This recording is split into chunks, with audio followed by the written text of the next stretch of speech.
Our beer of the week this week is High Creek Fruit Punch Sour Ale from Sugar Creek Brewing here in Charlotte. It's actually like high C flavored, like the fruit punch, and then they kind of infuse that into a sour ale. I don't know how it works, but we've been going with sweet beers recently, and since there's no game this week, maybe mix it up a little bit. We went with a sour.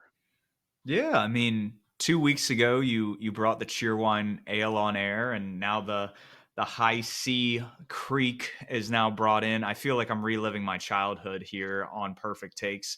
And I'm your host, Stephen Patton, joined by my co-host, Jacob Acquire. And since we last recorded, the Panthers had a press conference where Dave Canales and Dan Morgan were kind of able to introduce kind of their vision for the franchise, where they want to go. Brant Tillis was mentioned in name, but because the Chiefs are still kind of playing football, which we would like to be in the next couple years, he wasn't on the interview side of things. But I'm excited to have him in the room. What were your key takeaways from this press conference? Were there things you would have liked to have heard said, or did they kind of touch on everything they needed to? I would have liked to have heard from Tillis, who was there, but like you said, wasn't interviewed. He was just there in the stands, and David Tepper shouted him out. Dan Morgan shouted him out. Would have loved to hear more from Tepper, but he kind of ducks the media. He said at the end of the interview, as was reported by a couple of the media members there, that he said, "No, I'm not interviewing right now. I'm in the background now." And he had kind of a wry smile. So hopefully he's serious about that. Like he's letting the football people do the football stuff, but he may have just been joking. We know Tepper kind of is like that, a little spiteful. But I liked what I heard on the surface from Canales and Morgan because obviously they're not going to divulge their offseason like draft plans or free agency plans or schematics or anything like that. But I thought they were a good tandem where you could tell who was who, right? You could tell who the SoCal kid was, and you could tell who the Pro Bowl linebacker was just by listening to their voices. Where Canales was energetic, excited this whole time, whereas Dan Morgan I'm sure he was excited. I'm sure he was happy to be there because this is a big moment for him, but he wasn't as energetic. He kind of looked like a deer in headlights where I'm not sure if he's a big press conference guy, but he got his point across too, where Canales was talking about the team and how they want to build and like how they want to be aligned and familial and stuff like that. Dan Morgan was like, "We want players that inflict pain. We want killers." And he's right there. We don't have enough dogs on the team. Think about the Vikings game where it was a false start or an offsides or so. I think it was a false start, and there's a free rusher that just leveled Bryce, and nobody went to help him up or go fight the other team or push that player. Just shows the lack of like dogs on the team. There's a bunch of soft people on the team, and so I was glad he pointed that out. Yeah, Dan Morgan. I wouldn't say he looked as a so much as a deer caught in headlights, as much as kind of what you were alluding to, being a linebacker, just zoned in, Yeah. like just keying in. And Dave Canales, being kind of the communicator he is, he's able to address everybody, address the room as a whole.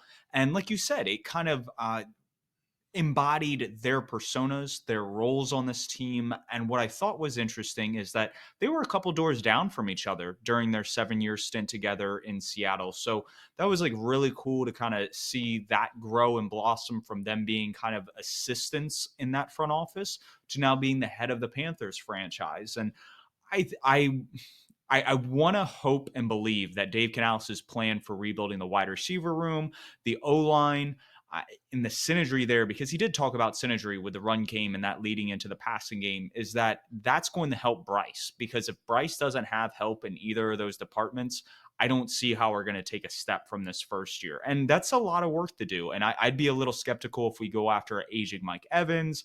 I've even seen reports that we may try to trade for like a Stephon Diggs.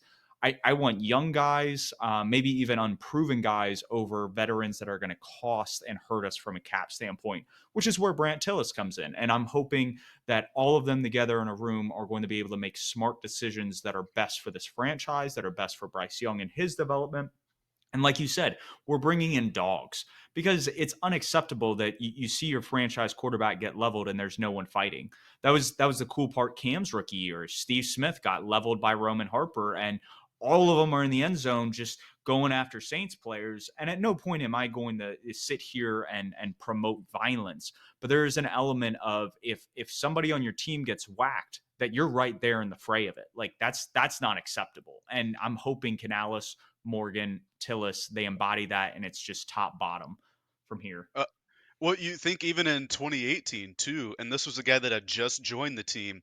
Cam Newton gets absolutely speared by Demonte KZ. Ooh, yep. There's nothing other to call it than a dirty hit. He was already down and everything. And Torrey Smith, a guy we signed that offseason, came up and just destroyed KZ because he's protecting his guy. And I think that's what we need more of. And I don't want to like stress that they don't like Bryce or anything like that. This has just been the energy of the team the past like 3, 4, 5 seasons, and that needs to change. And I'm glad Morgan addressed that. You brought up Brent Tillis being the contract guy. Dan Morgan kind of joked about that. He said, "Yeah, I can't wait for Brent to get here and take the coaches' contracts off my plate. I've been hating doing that." And I can imagine because Dan Morgan, his front office role comes from a scouting background, and so he's more of the player personnel kind of guy, and so I can't imagine that he is having too much fun with all these coaches contracts and stuff. But I like the marriage between he and Tillis kind of coordinating the front office together. I think that's going to be a good matchup. It is. And I'm really excited to see Dan Morgan's evaluation Hmm.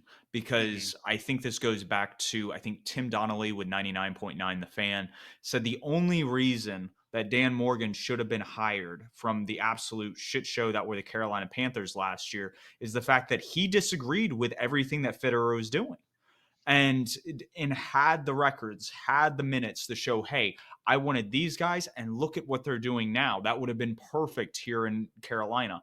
And so, if his evaluations have been solid, he's able to identify players in free agency that are going to bolster this squad, that aren't going to be on the field just for a paycheck, that are going to be fighting down in and down out. And I love that he referenced guys that have been franchise stalwarts from Jonathan Stewart a couple times to even Jake Delhomme, and just having a competitive nature from the practice field and how that translates from that practice to the actual in-game scenarios. So really excited to see that. I was a little skeptical of when Joe Pearson kind of brought up during this press conference of kind of the factions that were going on within the coaching staff and who was reporting to who. And I don't want to say it was snitching, but more one of those things that they weren't allowing Frank Reich to coach. And I understand he doesn't bring the energy that Dave Canales brings, but that's just not something you want to see in an organization. You want to see a culture that's about the team, that's not about me. And too many times when you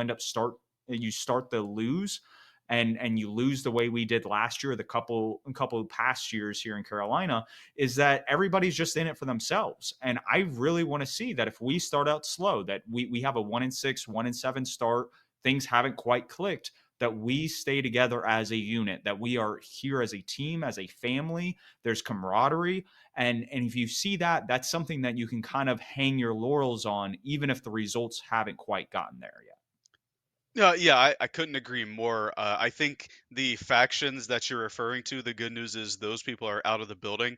And I think a big cause of why that kind of broke down last year is, and this it was David Tepper's urging that we get the best and brightest minds and kind of meld them together. We didn't have time for all that to work out, right? There were just too many voices in Bryce's ear, too many voices in Frank Reich's ears, probably, with all the different people who he hasn't worked with before. But looking at Canales, where when he comes in, we're keeping Ejiro Evero, that was reported a couple of days ago, and most of the defensive, if not all the defensive staff, is staying. So there's continuity there.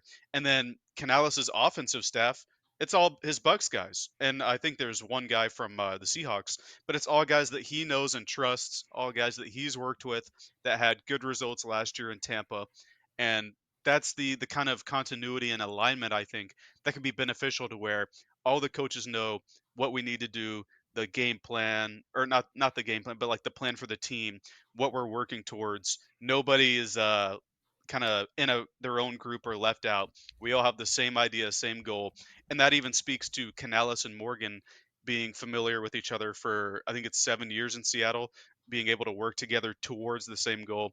That's the thing I like the most about this offseason and putting these guys together because like you, I wasn't a huge fan of Dan Morgan getting the promotion because I just don't think anybody from a 2-15 team should be uh, given higher authority. but I think the alignment between him and Canales and everyone, not just those two, is what kind of sells me on being hopeful for it.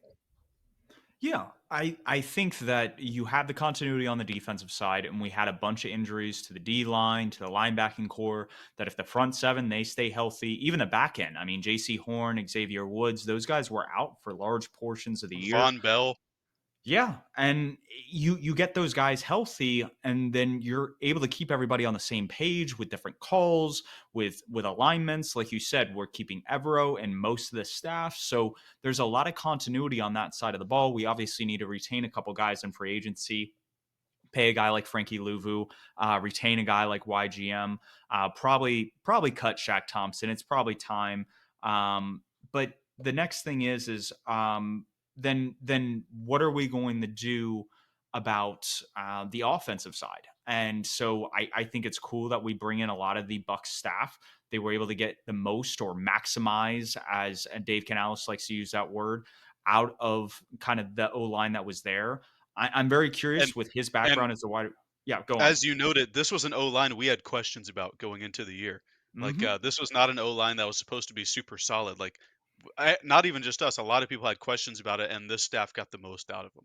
They did, and obviously they did not pave the way for the running back, and obviously Rashad White isn't your bell cow necessarily, but it's one of those things that they weren't effective in the run game, but they were able to keep Baker upright in the pocket, and that was something that we even struggled to do last year under James Campen to kind of keep him upright in the pocket, and it felt like he kept bailing because he didn't trust the O line. So if the new staff there, they're able to get the most out of the pieces that we have. We don't have the Corbett or the Brady Christensen injuries. There's a real shot that we can take a step in that department, and it really comes down to our new offensive coordinator and Dave Canales. Both have ties to kind of wide receiver coaching, that if they can get the most out of our group and add more guys to that room, then we have a fighting chance to win 5, 6, 7 games like we talked about last year. And the big thing is, and we'll get more into this kind of coming up, is I want to see guys making the Pro Bowl. We have so much talent, I feel, on both sides of the ball that just haven't been maximized, and more so on the defensive side. We only had Derek Brown go to the Pro Bowl this year, and we didn't have any All Pros on either the offense, the defense, or special teams. And I want to see that change, and I want that dog mentality that we have guys that are recognized not only on this team and this community, but around the NFL. And speaking of that, we had the Pro Bowl this past weekend, no NFL games. You have an interesting take on the Pro Bowl, and I think a lot of people would agree with your stance. But kind of, how do you feel about this kind of All Star game right before the Super Bowl? Yeah, I'm just not a huge fan of it. I remember as a kid, I'm pretty sure this was the case. The Pro Bowl was after the Super Bowl, Yep, when it was over in I believe it's Hawaii, it right? was Hawaii. And yeah, they had their games kind of like the Pro Bowl games they do now, or like the competitions. I remember Delome with like the furthest throw and stuff like that. They had those kind of things, and they had the actual game on Sunday. And while it wasn't 100% full speed or anything, they actually played. Like I think about the Sean Taylor big hit, or I think about it was Jeff Saturday, I believe, it was Peyton Manning's like final Pro Bowl, like his last snap ever. Jeff Saturday switched teams to snap it to him one more time. So there was like actual meaning and camaraderie to it. But now that they moved it before the Super Bowl and they've kind of reformatted it, they had the draft Pro Bowl a couple years ago, or maybe a decade ago now, which was just horrible. They have like the games now, and a lot of it is people. And I don't want to say the players don't care, but a lot of it is replacement players. Derek Brown was a replacement pick for the Pro Bowl, as well as a lot of the QBs there. So I think even they don't care as much. But for me, it's just there's just no stakes in it. I don't care about it. There's not even an actual game anymore. There was flag football, which was kind of neat, but I just saw a couple of highlights. I just don't think people care about it anymore. So as far as I'm concerned, it could just be an accolade, and they just get rid of the thing completely, unless they overhaul it a good bit, which is kind of your idea for it. Yeah, so when we look at like all-star games that are actually looked at from like a viewership standpoint, because that's what you want to increase, that like viewership drives the dollars, and that's what the NFL cares about. And I think you got to put it in the middle of the season. we saw the NBA kind of build this like in season, like pretty much tournament, which was really cool to see this past year. They have their all star game kind of, I want to say, a little over the halfway point. Baseball is kind of the same way. And you brought up a good point that some of these sports don't elicit necessarily the injury prone that a high contact sport like the NFL does. But my thing is you got to increase the kind of money that's gained from a event like this, and you got to create it to the point where the NFL wants to go to 18 games, that you put it dead smack in the middle, and you almost put a week buffer in between that game. So teams have the ability to reset, breathe. Maybe you do away with individual bye weeks and you constantly have 16 games, all 18 games of the year, which would be kind of cool to see. I don't know how that would all look, but I think if you increase the money from a player standpoint to where it's like 4 or 6 game checks equivalent to not only get to that game, but win that game. And then maybe there's an incentive. And the way the Super Bowl is set up, it's usually like predetermined years in advance, but you give some advantage to the NFC or AFC team, whether that's the jersey color they decide on, whether it's they're able to call the coin flip, whatever you want to deem it as an advantage to come from that game. I think now the players actually have something to play for, and that means if they have something to play for, the game's going to be more competitive. Like you said, the week after we got to witness Sean Taylor big hit. We got to see like contact and pads. Now it's a flag football game, and there's nothing wrong with that. But again, that's not the sport that we turn on every Sunday. This is kind of like a backyard football showdown, so to speak, and that's got to change if you want to keep the Pro Bowl around.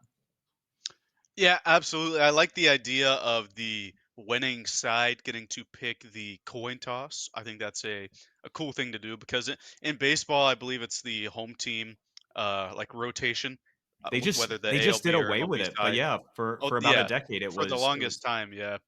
And then the NBA, there's no real prize other than your charity gets I believe, a larger donation.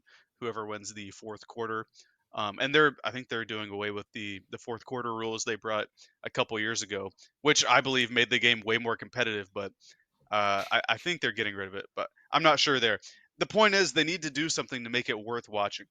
And I like the in the middle of the season kind of thing. If everybody can have the same bye week at once, like you were alluding to, maybe make it an 18 game schedule and have your bye week at week 6, Pro Bowl week 12 or 13, and then your last bye week, week like what, 14 or 15 or something like that.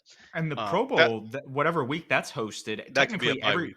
everybody else is off. So you'd have 3 weeks where guys are off, coaches are able to kind of reset, regame plan, and then you have this all-star game where there's incentive in it.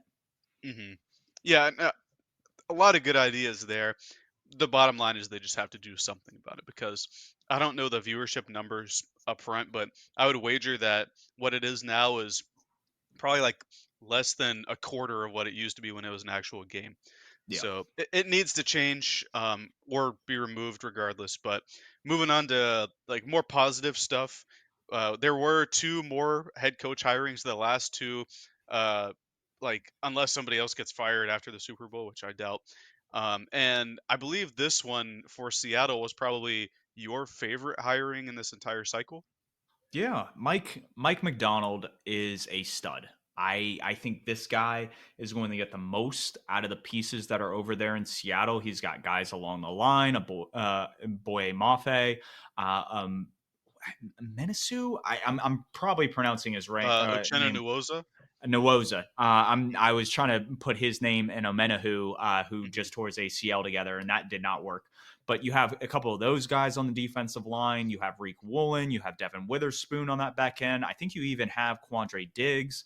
So some nice pieces all over that defense that I think he's going to be able to maximize.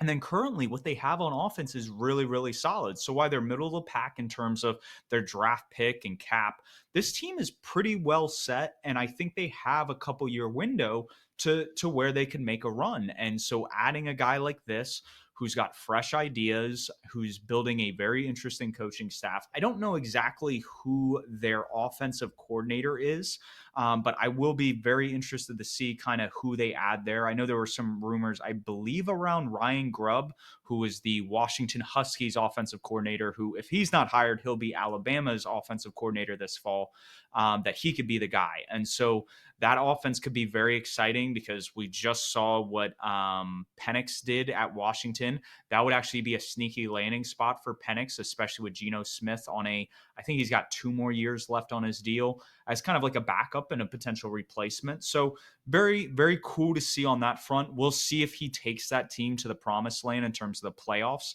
I would have been ecstatic to see him paired with Joe Hortz, who landed in the Chargers building last week, and we talked about him. But those were two guys that I was really high on this offseason. And I'm really happy that both of them got an opportunity to shine and kind of head roles. Yeah, we've both sung the praises of Mike Macdonald during this head coaching cycle, carousel cycle, whatever you want to call it. I thought he was the best coordinator overall, offense and defense. And it's interesting that he's replacing Pete Carroll, who was the oldest head coach in the NFL at age 72. And Mike Macdonald is 36, so he is quite literally half the age of Pete Carroll. So it's definitely going to be I don't want to say like a culture overhaul or anything because I think the Seahawks are pretty like solid in the culture department. They all know what they're doing and stuff like that. But it's going to be interesting going from such a seasoned coach who's been around the block for like probably double our ages to a guy that's been in the NFL for only a handful of years. He has coached for I think over a little over a decade now, but like some of it was in college, and then he had the stint with the Ravens as the linebackers coach and everything. But it's just going to be interesting going from the Hall of Fame Pete Carroll to this young guy. But I think it will mesh well because, like you said, they have that young defense that we're both pretty high on. Some guys you left off there, like Jamal Adams, is still there. Then they have Yeah. Kobe Bryant and I believe Michael Jackson as some of their tertiary corners and dime package DBs there. Um, and then I think if they upgrade their defensive line, they're going to be really nasty this year. And then, like you said, on the offensive side of the ball, young O line that's they were a bit banged up, but they're still pretty young, pretty coming along. And I'm a big fan of Charles Cross. They could put somebody behind Geno, and then we're both big fans of Kenneth Walker and Charbonnet. The receiving core is obviously one of the best, as long as Tyreek Hill is on top. And as we have guys Tyreek like Hill. I'm Tyler Lockett, excuse me. Good catch. And then you have guys like Jackson Smith and Jigba coming along, and Jake Bobo, the other rookie that they had. So this is a good team, I think, roster-wise going forward. And I'm pretty happy that Mike McDonald landed in a spot like this instead of another spot, which is the other team that hired a head coach. And I think Washington kind of they either got screwed or screwed themselves here.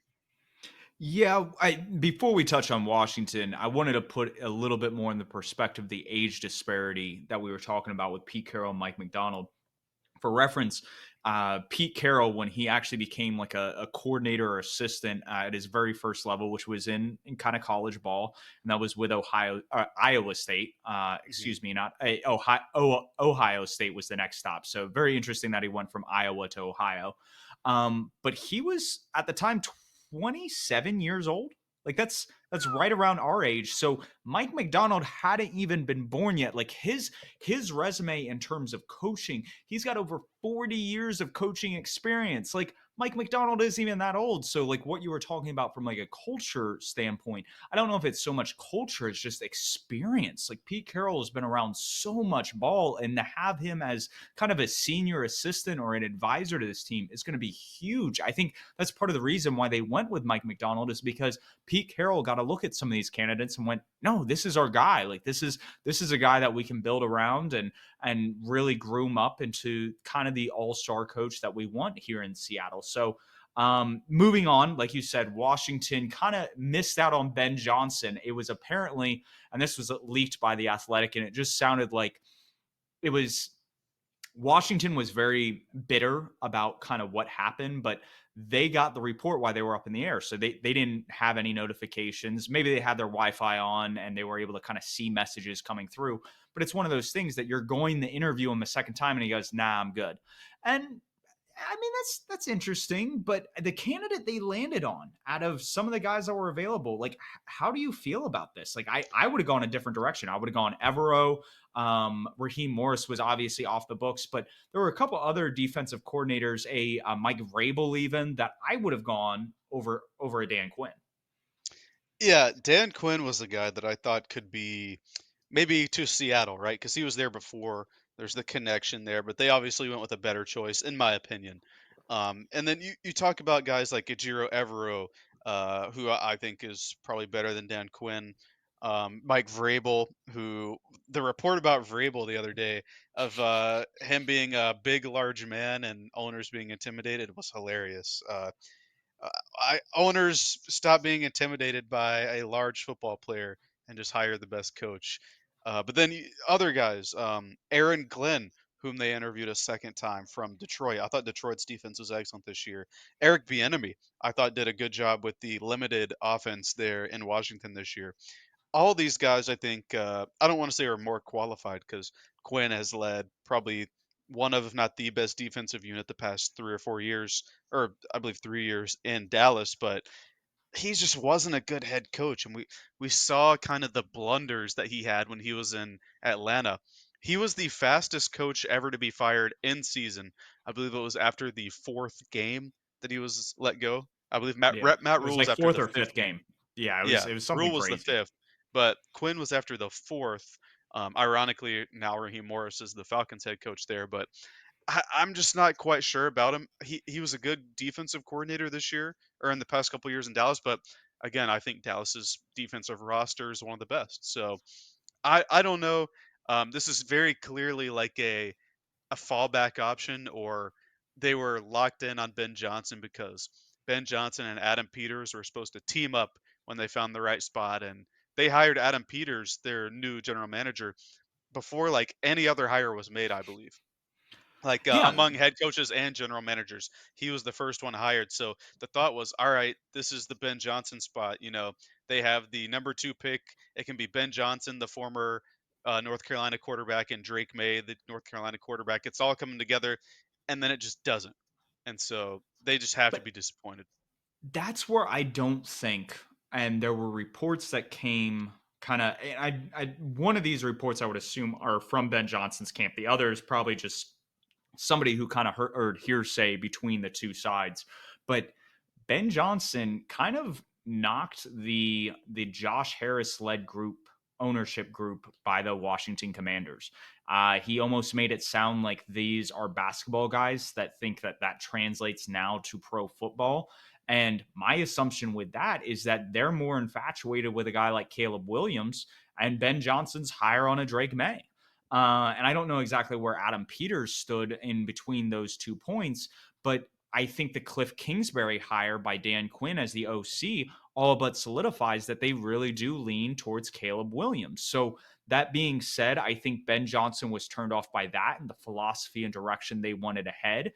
And then the other factor is it sounded like he was asking for a lot of money. This was something I brought up a couple weeks ago that I felt like he was just spurning Charlotte, but I think he really wants to make it worth his while because he understands if you don't get it right the first time, you don't really get a second opportunity like what Dan Quinn's gotten, even a Ron Rivera, other guys that have gotten an opportunity. We've seen Mike Vrabel not get a second chance, even though both of us think he's a very respectable head coach, a guy that can lead a football team.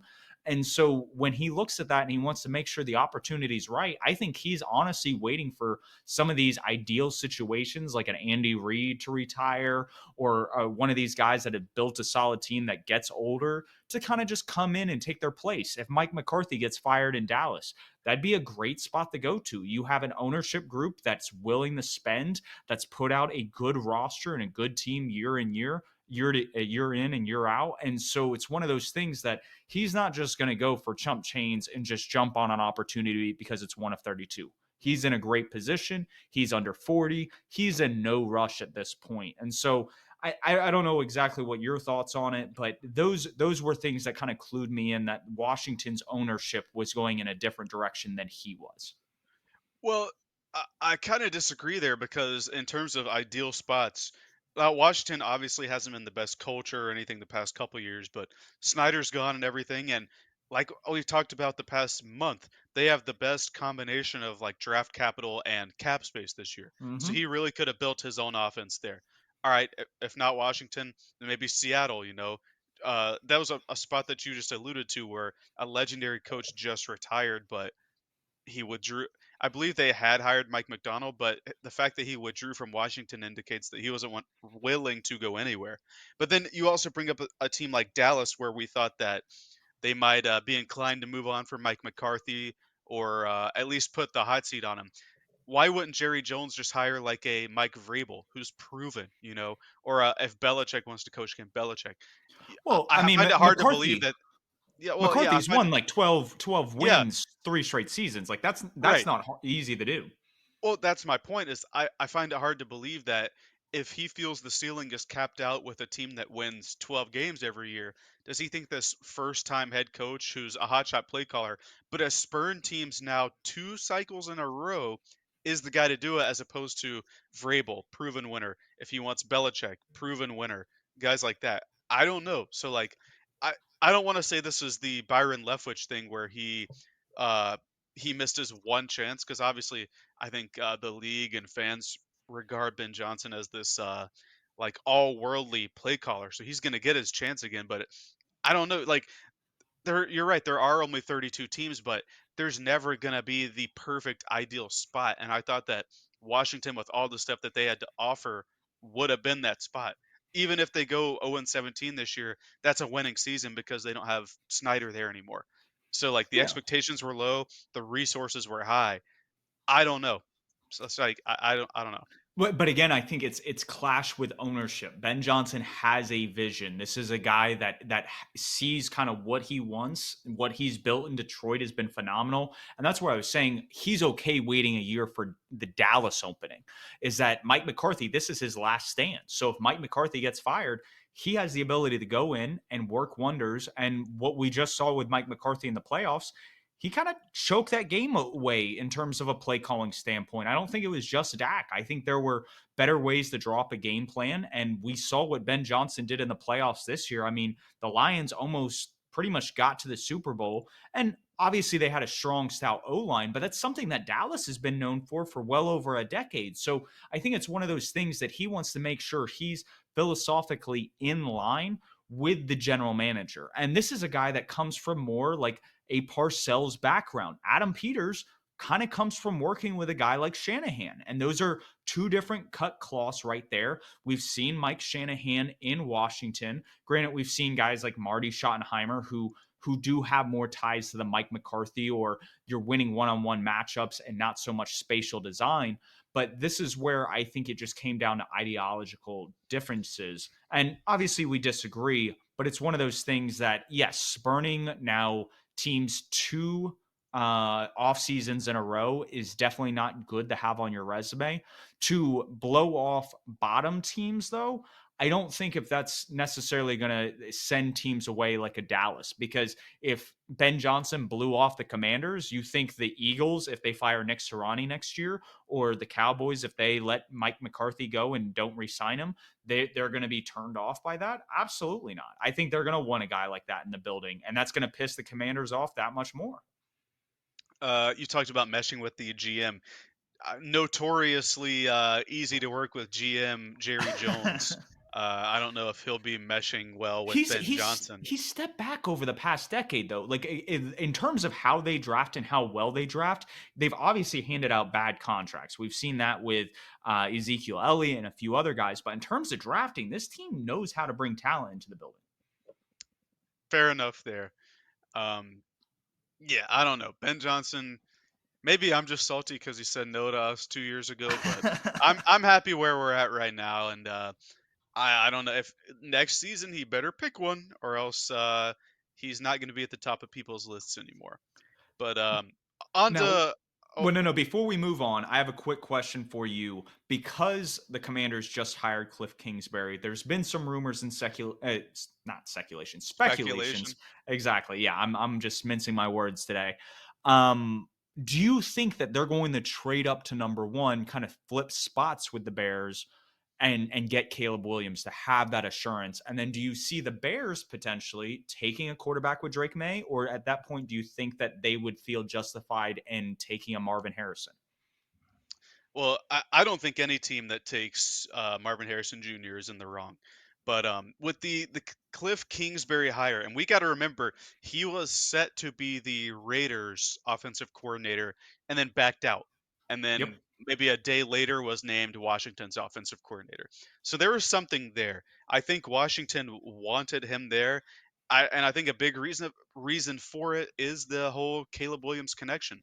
To me, I think Williams and May are so close to equal prospects that trading up one spot, and it's not just one spot, it's going to cost them probably next year's first, their second round pick, maybe like a contract or something.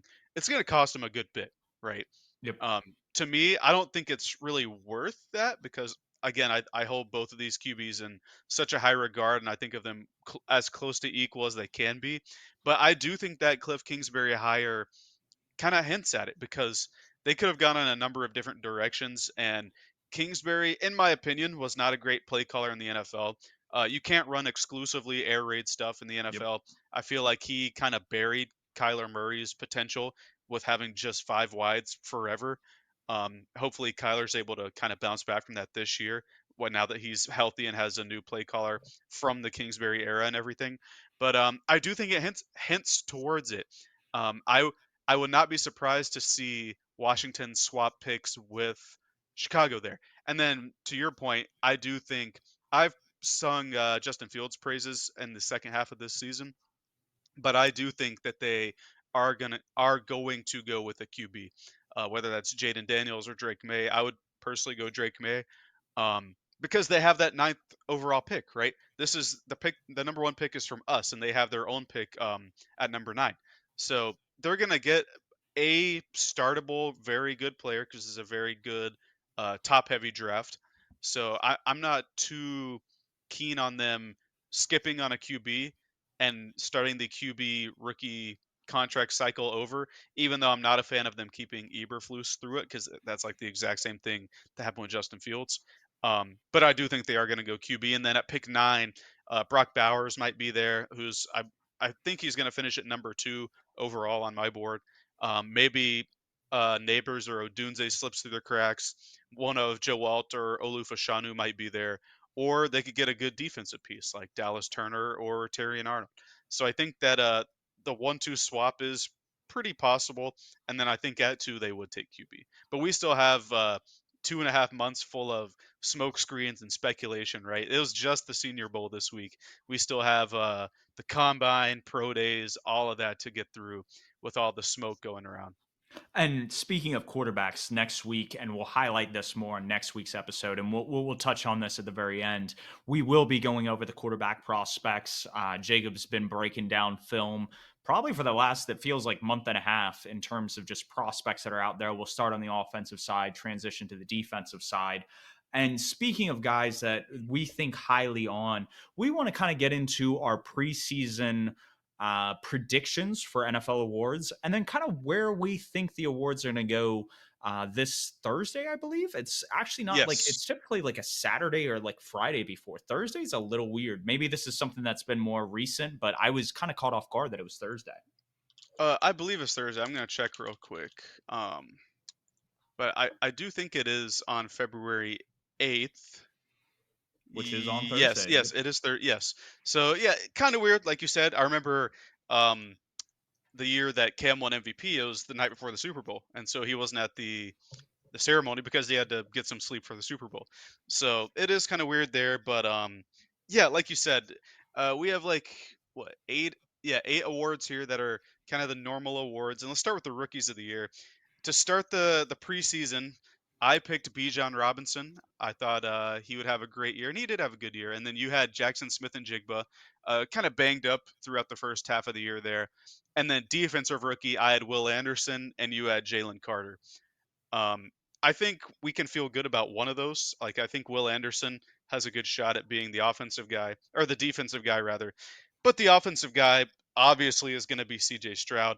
He had a great rookie season for a QB, led his team to the playoffs and everything. but I will object that it should be Puka Nakua.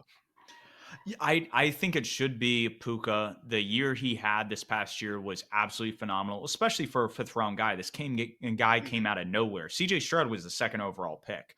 Now, what the Texans did in making the playoffs and making the run they did was extremely paramount to the guys that they selected at 2 and 3 in last year's draft in Stroud and Will Anderson. Now, what I will say, Arthur Smith, if he wasn't the terrorist that he was, I think Bijan Robinson would be right in the thick of it. I think he would have had around 1,500 yards. He would have had a lot more touchdowns. It was just he was splitting carries with Tyler Algier and Cordell Patterson, and then they were still trying to drop back the pass with Desmond Ritter or Taylor Heineke, which just didn't make sense, even though they were one of the teams that passed probably the least amount in the NFL. I like on the other side with my prediction. I'm trying to remember if we got into these predictions before or after Jackson Smith and Jigba kind of broke his hand. I expected him to kind of be utilized more, but with Charles Cross and Abraham Lucas kind of going down in injury, they brought in Jake Boba. They brought in heavier tight end sets to kind of offset those injuries.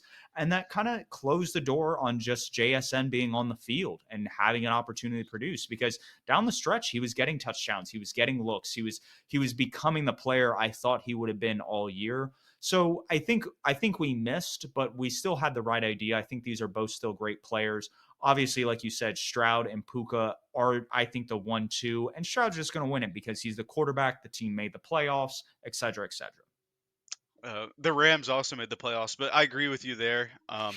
On the defensive side of the ball, Will Anderson and Jalen Carter, I think those were the two obvious guys preseason. Obviously, Will Anderson being the third overall pick, he was the number one player on my board overall, and on a lot of people's boards too. One of the better edge rusher prospects to come out in the last half decade or so. Then we had Jalen Carter, who I believe was number two on my board. He was number one on a lot of people's boards. He kind of had some pre-draft stuff where his reputation slid a little bit, but he started the season very well, and then just kind of fell off a cliff. Whereas Will Anderson kind of steadily improved throughout the season, to where I think it's going to be his award to lose there. Yeah. Um, and that's what stinks. Jalen Carter was putting up some insane numbers for the first half of the season, rivaling like a guy like Aaron Donald in his first couple years in the NFL. And obviously, like to the point where he was one of the better interior defensive linemen. And like you said, he kind of fell off a cliff to where guys like Kobe Turner over in LA, even why am I blanking on his name? Joey Porter Jr. in Pittsburgh, Hmm. where some of those guys I think even deserved it above him by the end of the year. And Will Anderson, absolute stud. There's no doubt about that. I had no doubt that he was going to be a star in this league. I just thought Jalen Carter on that Eagles defensive line was going to have a lot more opportunities to just wreak havoc. And like we talked about, he kind of faded down the stretch. Now, offensive player of the year. Well, Um, quick note yes. beforehand: if Christian Gonzalez doesn't go down, he's top three for defensive rookie of the Oh, year as well. 100%. And I had him leading the NFL in interceptions. And I think that would have been true. Him and who was their edge rusher? Guy that used to play for the Ravens. Why am I blanking Matthew on? Judon. Matt Judon, yes. I those two guys going down, I think really impacted the Pats season. Obviously, they had a whole bunch of issues on the offensive side, which is a large reason why Bill Belichick is no longer with them. But those two guys were difference makers, and if they weren't injured, I think they definitely would have put the Patriots defense at least close to the 500. But yes, going into offensive player of the year, defensive player of the year, candidates. You were high on Jalen Hurts, which is a good pick. I mean, with the tush push, he ended up both him and Josh Allen broke Cam's previous record of 14 rushing touchdowns. Both of them ended the year with 15. And then I had Jamar Chase. I thought Joe Burrow would have fed him the ball all year, and unfortunately, Joe Burrow went down with injury. I think Jamar Chase was kind of in and out with a couple nagging stuff. Oh, actually, no, it was T. Higgins who was out. So it was just the Bengals offense wasn't clicking on all cylinders. Hurts obviously was banged up all year and had some of his wide receivers go down the stretch. We were off on this, but do you think the guys that are kind of the front runners for this are a surprise, or these guys would have been kind of pretty high up on our list if we were to do a top three, top five? As in the guys we have now.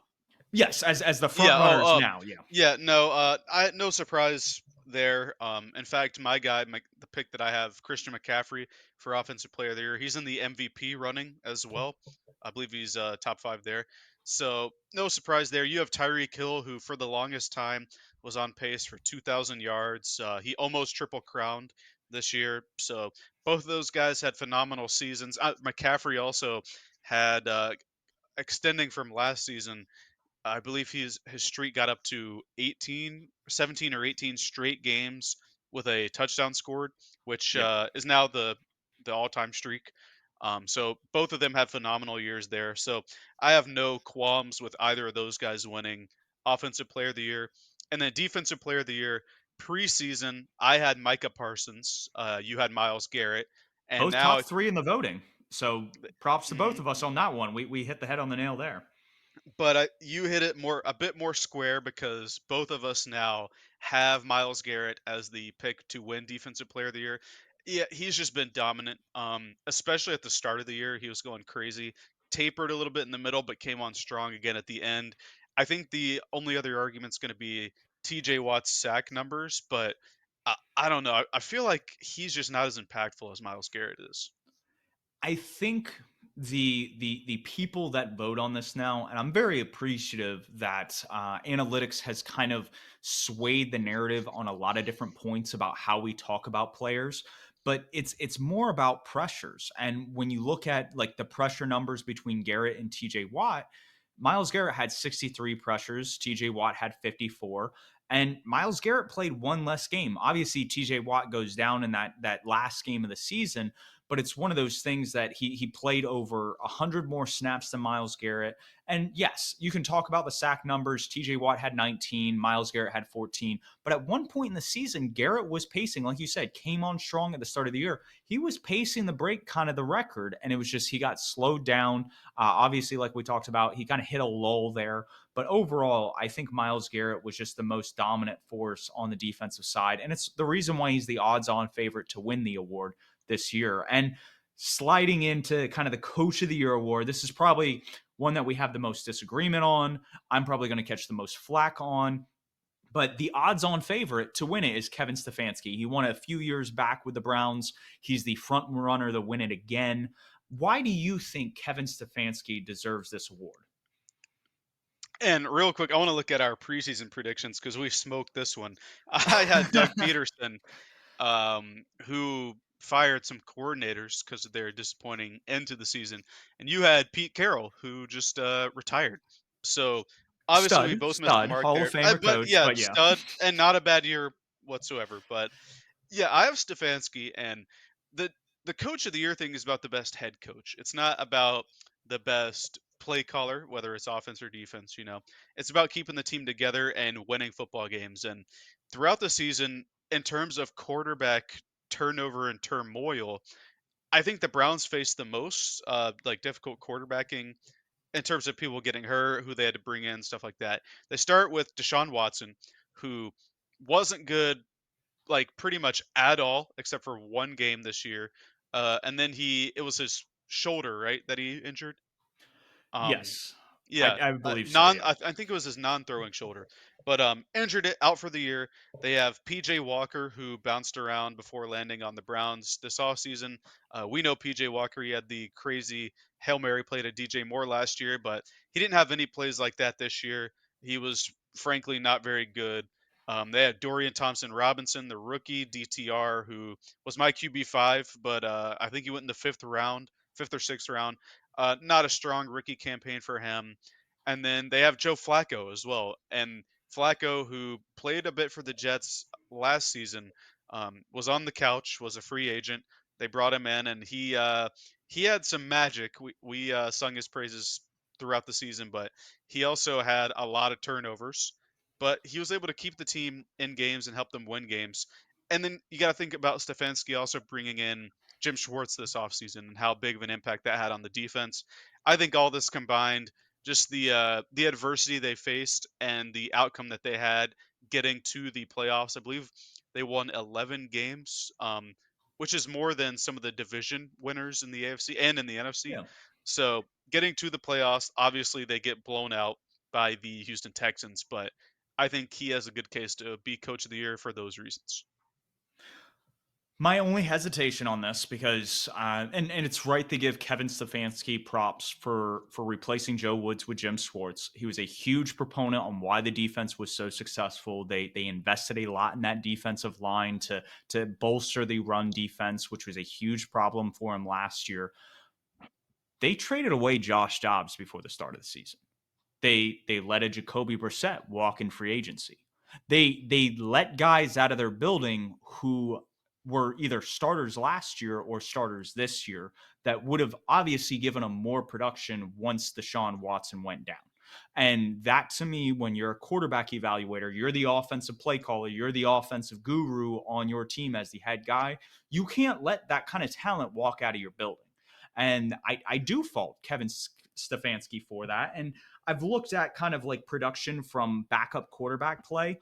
The only teams that got worse efficiency out of their backup quarterbacks this year, and there was over 10 teams that had at least 75 plays from backups.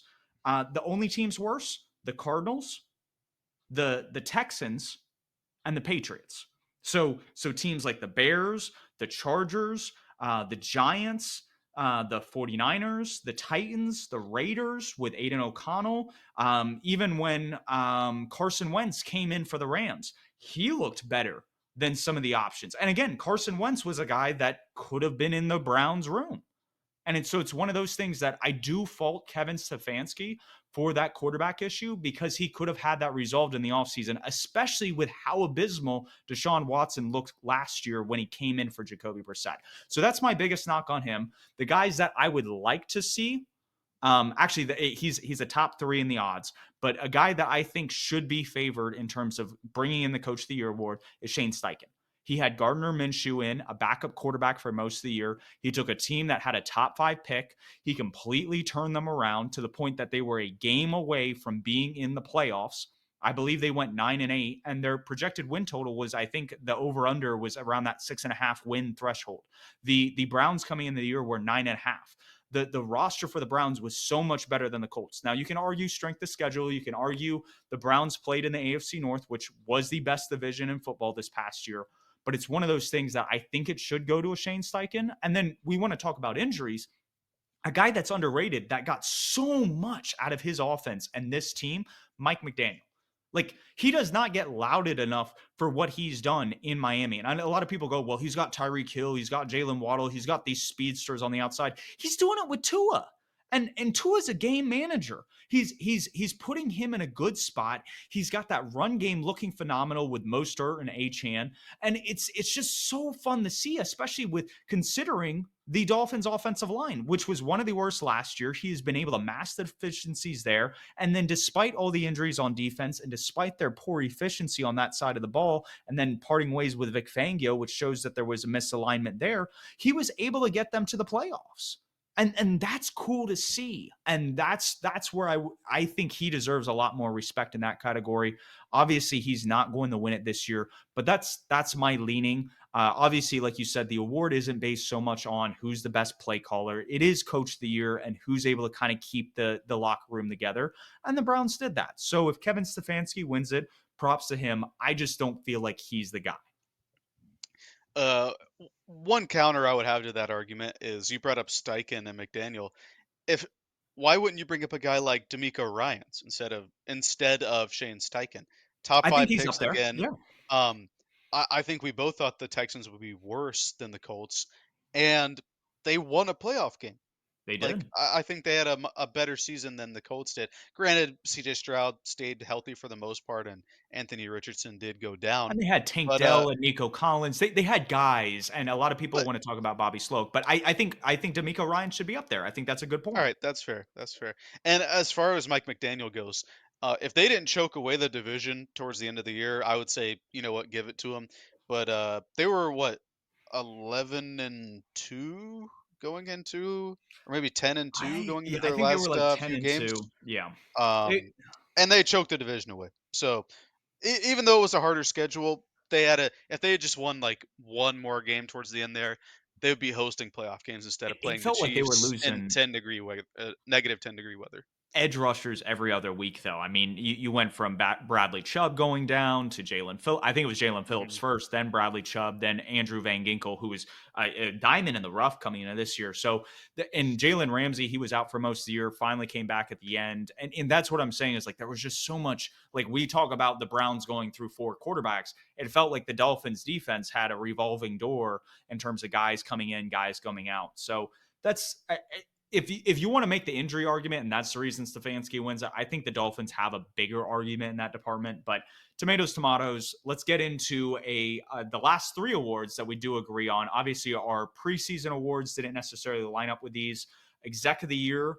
You thought it should go to Joe Douglas. I thought it should go to Eric DeCosta. We're both in line that it should be Eric DeCosta now. Where do you Uh, think Joe Douglas falls if you were to do a top five, top 10? Did he do a good job putting the roster together and just kind of got spurned by the Rodgers injury?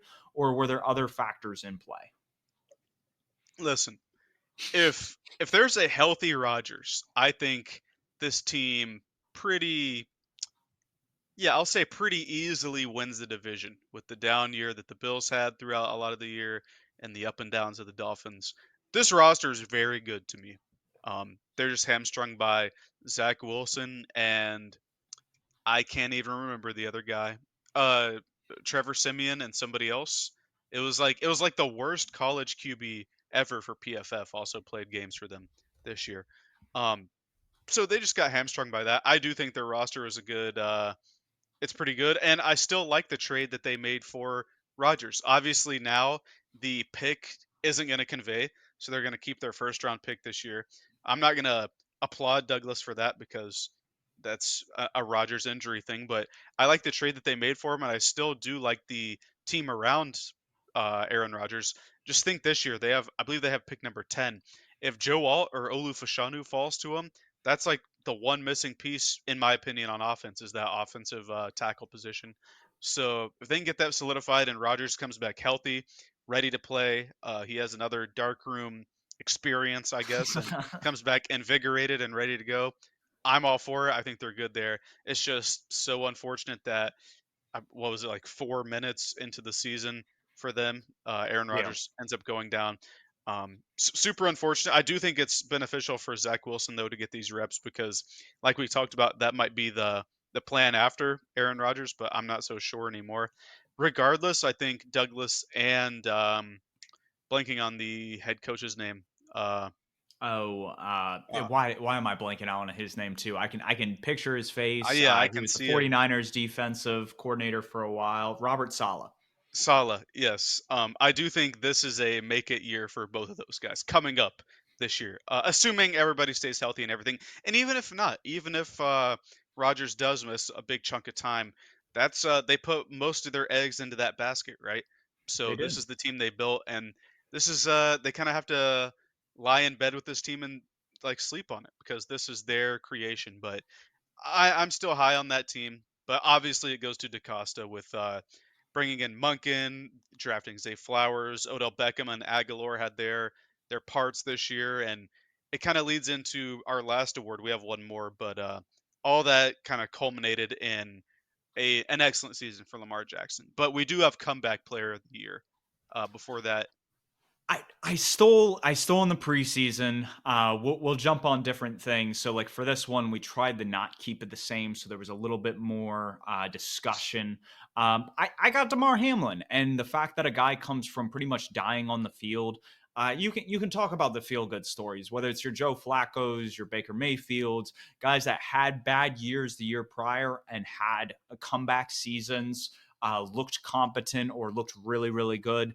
I, there's just it's hard to kind of compete with dying on the field, and that's really just what you have to come well, back to.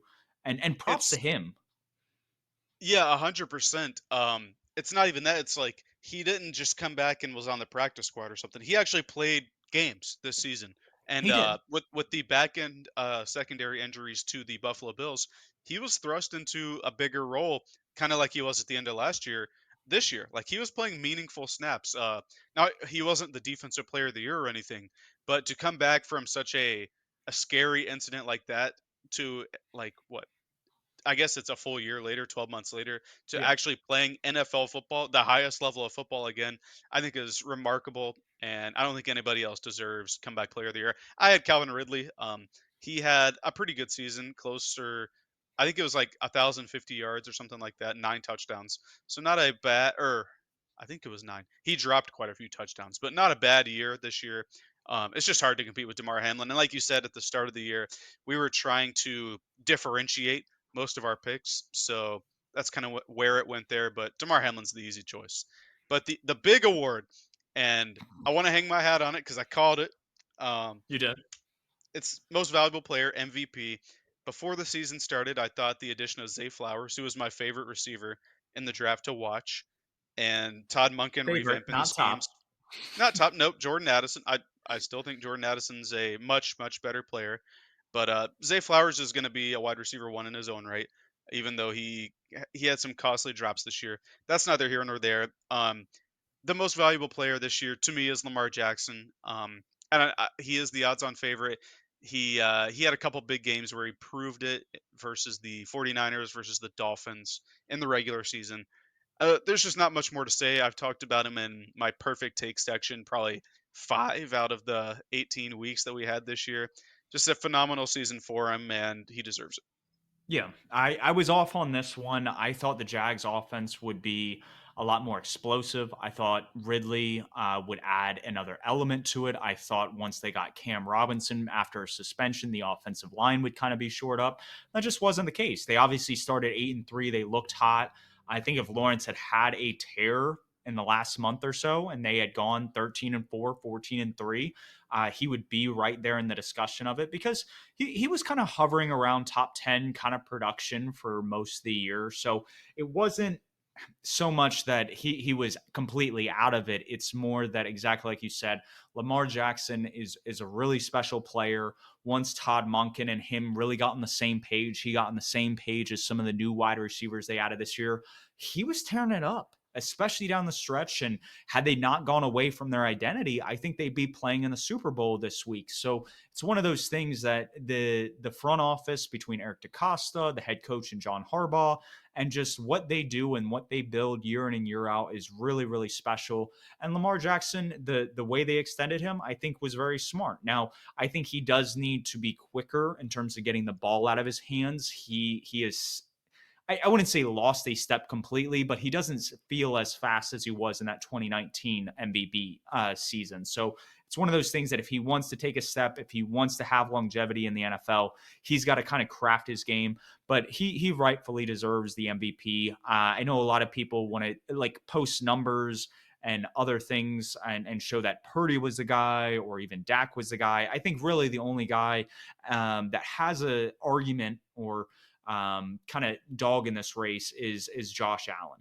And if they had won a couple more games and they weren't just sneaking in, even though they ended up getting the 2 seed, I think he would have had a lot more in his favor going into the kind of this voting period. But moving in, now that we're kind of wrapped up with this episode, kind of what we previewed between the Panthers press conference, kind of the reformatting of the Pro Bowl, coach talk, and then just a recap of NFL awards that'll be presented this Thursday. We have the Super Bowl preview, and we're going to touch on this briefly just because we are already over the hour point. What are some of the key matchups that you are looking for this coming Sunday between Patrick Mahomes and Brock Purdy?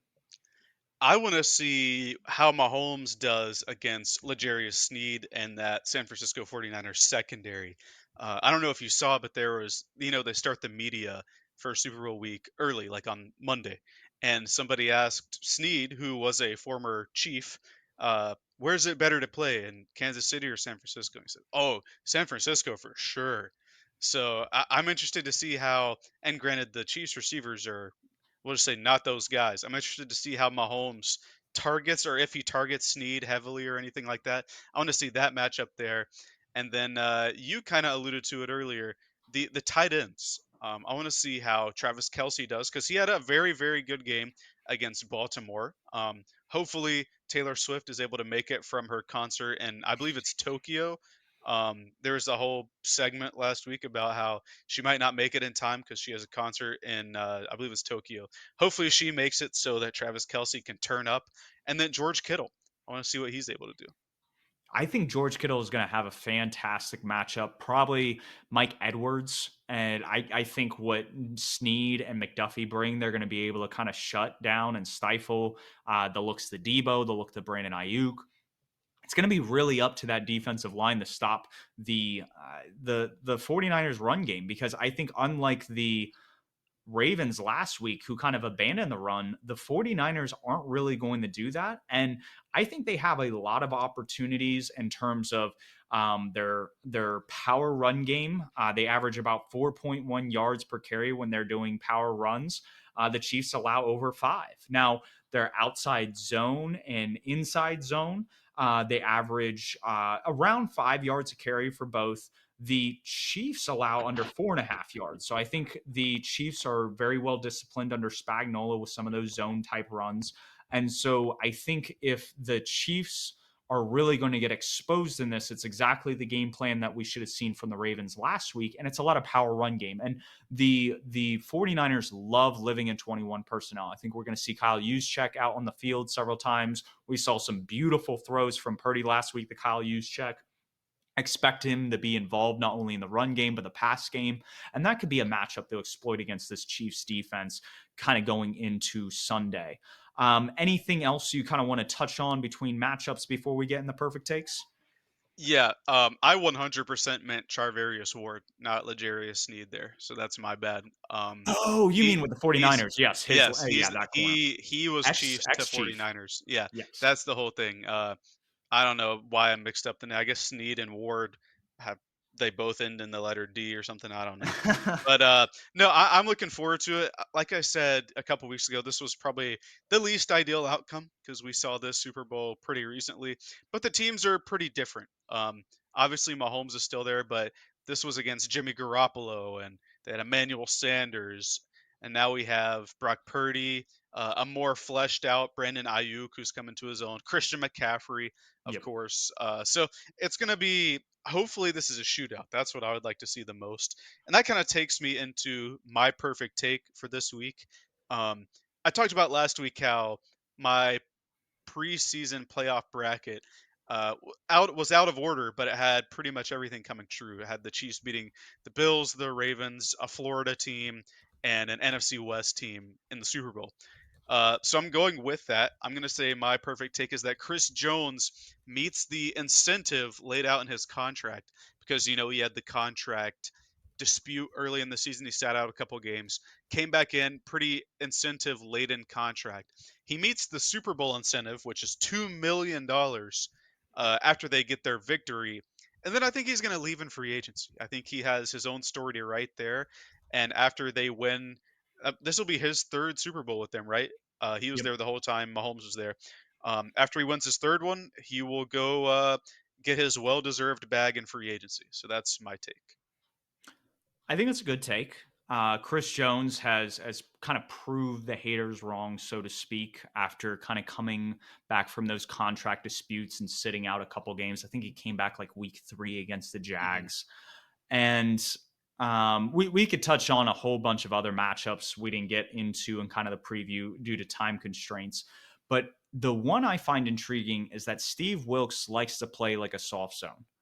And if he doesn't, and I would say early on, play man coverage, similar to what Mike Macdonald had the shift to in the second half to kind of shut down this defense, and just play too high, force them to take everything underneath, play a little bit of press. You got the guys for it. I trust Fred Warner on a Travis Kelsey. I trust Tre'Davious Ward, like you were saying, on a Rashee Rice, and force some of these other kind of tertiary guys, these guys that are lower on the depth chart, to step up and make plays, because throughout the season they haven't for the Chiefs. But I don't trust Wilks to do that. I think he's going to play soft zone.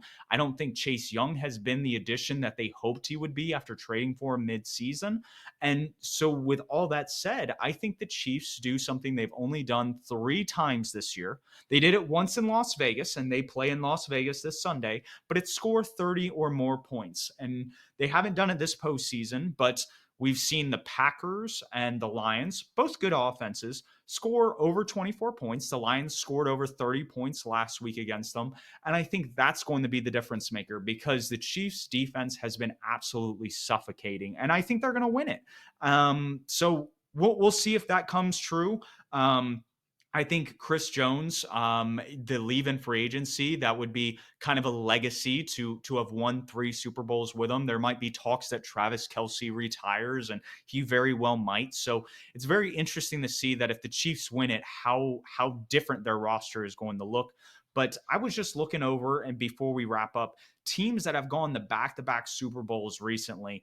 We had obviously Kansas City did it. They played and beat San Francisco back in Super Bowl 54 and then lost in 55 to Tampa Bay. Before that, you had Seattle beating Denver and then losing to New England. And then the time before that was kind of the start of the Patriots dynasty when they went back to back, beating both Carolina and Philadelphia in back to back years. So this would be the first time since the early 2000s we would see back to back winning if both our predictions kind of hold true. Well, I shiver at the thought of another Patriots-like dynasty forming, but I'm a Mahomes fan, and I can't root against him. He proves me wrong every time. So I'd like to see the Chiefs win, and I do have the Chiefs winning here. Yeah. And to props to Jacob, he had going into this season, he said, I'll bet against the Chiefs once they prove me wrong. He had the Chiefs winning the Super Bowl in the preseason, and it was against the NFC West team, like he talked about last week. So if that comes true, Jacob knows ball, just for all our listeners out there. And with that, we're wrapped up. Like I talked about early in the episode, we'll obviously review the Super Bowl, kind of go over that. But we'll start getting into draft season. We have the combine right around the corner. We'll go over quarterback prospects next week. If you guys have any questions about any late round quarterbacks, shoot them to us at Purrfect_Takes. We'll definitely answer them on the podcast next week. And until then, we'll catch you guys.